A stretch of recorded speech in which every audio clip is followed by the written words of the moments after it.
You're cruising down the highway at 65 miles per hour when traffic suddenly slows.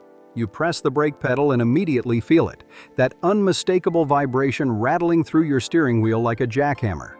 The faster you're going, the worse it gets. At low speeds, your brakes feel perfectly smooth, but hit them hard from highway speeds, and your car transforms into a bucking bronco. If you've taken your car to a shop, chances are you were told you have warped brake rotors. The mechanic probably showed you how your rotors wobble on the brake lathe, quoted you several $100s for replacement, and sent you on your way. But here's what they didn't tell you.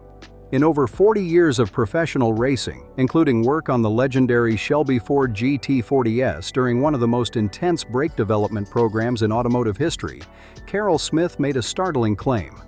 This consulting engineer at StopTech said he'd never actually seen a truly warped brake rotor. That statement turned the automotive world upside down and revealed a truth that challenges everything we thought we knew about brake vibration.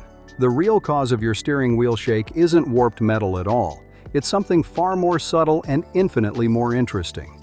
Your braking system connects directly to your steering wheel through your car's suspension and steering linkage. As Dwayne Watson, a technical trainer at Bosch Mobility Aftermarket, explains it, most conventional braking systems have brakes mounted directly to each wheel. This means your braking system connects to the steering wheel through the suspension and steering linkage. Because of this design, any vibrations during braking travel straight up to the steering wheel, where you feel every pulse and shake. Every time you press the brake pedal, you're creating an incredibly violent process. Your brake pads, traveling at highway speeds, suddenly clamp down on spinning rotors with thousands of pounds of force. The friction generates temperatures that can exceed 1,200 degrees Fahrenheit. At these temperatures, something remarkable happens at the microscopic level that completely changes how we understand brake vibration. The traditional explanation sounds logical enough. Repeated heating and cooling cycles cause brake rotors to warp like a bent record album. When your brake pads contact these warped surfaces, they create the vibration you feel. It's a simple explanation that has dominated automotive repair for generations. There's just one problem: it's almost entirely wrong. The real culprit is something called disc thickness variation. But even that technical term doesn't capture the full picture of what's actually happening on the surface of your brake rotors. The truth is far stranger and more fascinating than simple metal warping. When your brake pads heat up during repeated hard braking, they don't just create friction. They actually transfer microscopic layers of their own material onto the rotor surface. This process, called pad deposition, is completely normal and necessary for proper brake function. Every brake system relies on this thin transfer layer to work effectively. But when this deposition happens unevenly, that's when problems start. Picture this scenario. You're coming down a mountain road, riding your brakes to control speed. Your brake pads reach their temperature limit and begin transferring material onto your rotors in a random, uneven pattern. These deposits aren't visible to the naked eye, but they're standing proud of the rotor surface by thousandths of an inch. Every time these high spots rotate into contact with your brake pads, they create slightly more friction and generate more heat. Here's where the physics gets really interesting. When these deposit areas reach around 1,200 to 1,300 degrees Fahrenheit, the cast iron underneath begins to transform into something called cementite. This is an iron carbide where 3 atoms of iron combine with 1 atom of carbon. Cementite is extremely hard, very abrasive, and acts as a poor heat sink. If severe use continues, your brake system enters what engineers call a self-defeating spiral. The cementite spots become harder than the surrounding rotor material, so they wear differently. The bedded sections wear more quickly, developing high and low spots. The iron itself isn't warped, it's just worn unevenly. These thickness variations, often less than 1,000th of an inch, are enough to create the violent vibrations you feel through your steering wheel. This explains why the vibration is worse at high speeds. At highway speeds, these tiny thickness variations get amplified by the physics of rotational force. Your wheels are spinning over 700 times per mile, which means over 10.5 million rotations per year for the average driver. Every single rotation, these microscopic high spots create a pulse through your brake system that travels directly to your steering wheel. But pad deposition and thickness variation aren't the only causes of brake vibration. Sometimes the problem starts even before you drive your car off the lot. Improper installation can create runout, a condition where your rotor doesn't spin perfectly true. Over-torqued lug nuts, contaminated mounting surfaces, or even a speck of rust between the hub and rotor can push runout beyond manufacturer specifications. Modern vehicles have incredibly tight tolerances for brake runout. Over the past 30 years, factory specifications have fallen from as high as 0.15 inches to essentially zero detectable runout for some vehicles. These tightening tolerances reflect changes in suspension design, friction formulations, and caliper designs. In most cases, even less than 0.001 inch of runout can create noticeable vibration. Brake calipers present another potential source of vibration, though with a different signature. When caliper guide pins dry out or seize, they prevent smooth caliper motion, creating a sticky brake that drags pads across the rotor. Unlike rotor-related vibration that's worse during braking, sticky caliper vibration actually gets worse at high speeds, even when you're not braking. You'll also notice a burning smell, which is always an indicator that something is seriously wrong. Worn wheel bearings add yet another layer of complexity.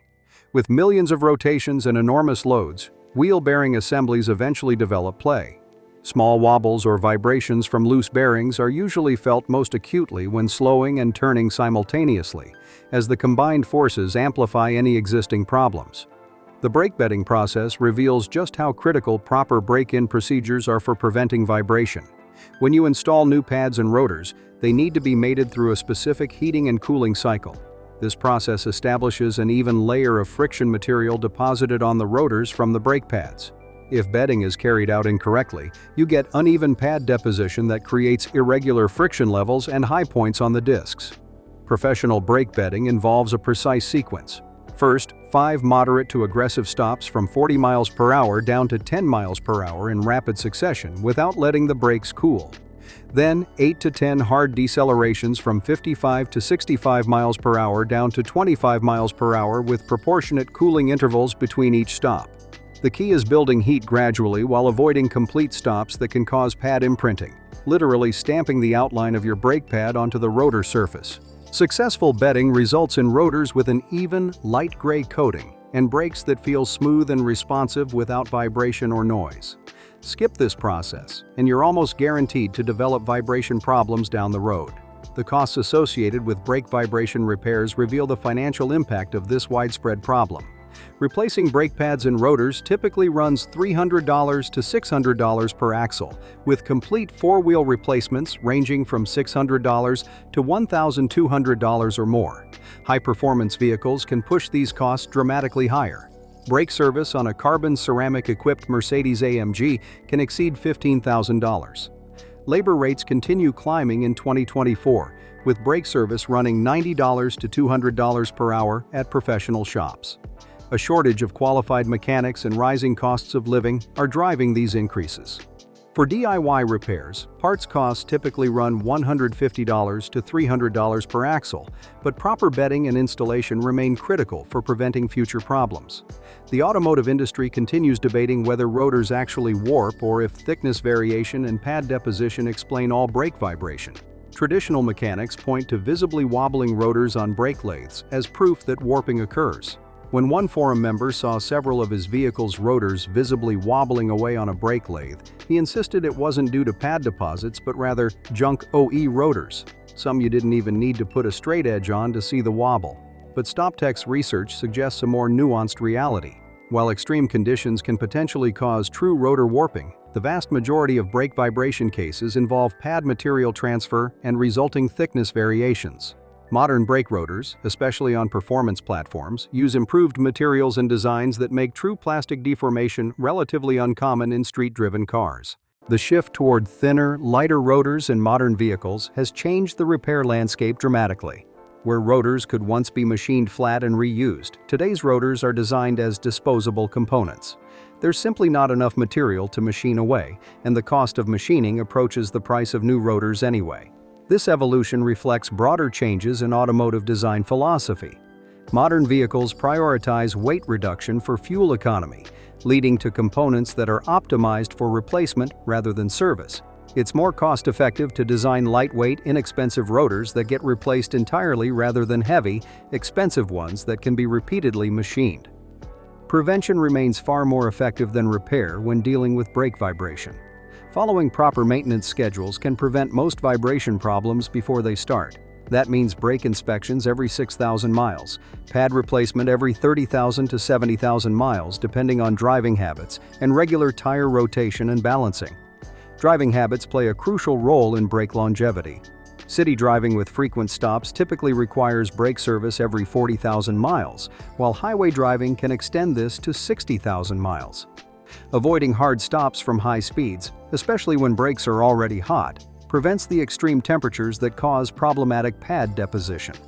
When vibration problems do develop, there are solutions short of complete replacement. A specific procedure involving repeated moderate stops from highway speeds has a 75% success rate in removing uneven pad deposits.